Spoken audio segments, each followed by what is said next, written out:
Welcome to our presentation on the new SUGA SPS 2000.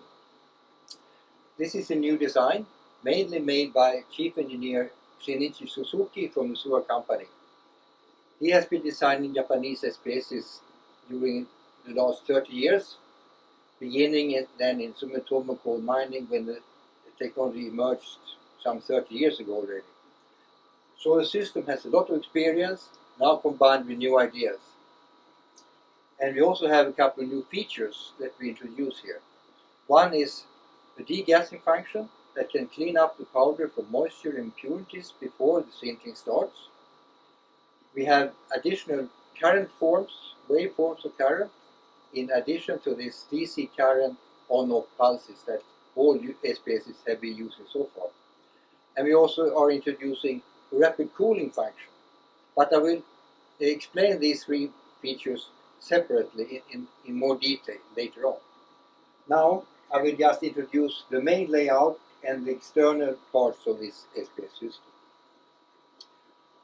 What you see here is the box that contains everything, even if you have different versions of the SPS 2000. We can have 3 levels of force, 20, 50, 70 kilonewton. We can have 3 levels of current, 1000, 2000 and 3000 ampere. And it's very easy to upgrade from 1000 and so forth of amperes to 3000. Everything inside here is designed for 3000 ampere, the bus bars, electronics, cables and everything. So you just need to slot in new pulse generators in steps of 500 ampere if you want to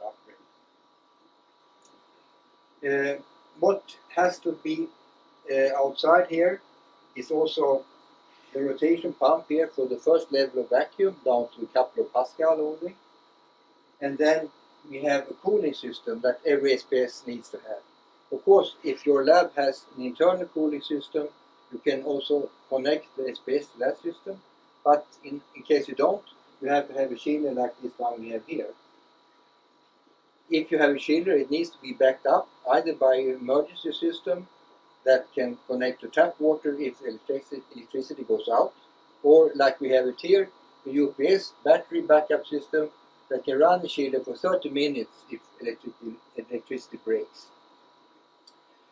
What we also have externally here is a compressor that provides compressed air to operate the valves inside the SPS, and also if you need to sinter in some gases, we have here a flask of argon gas that we can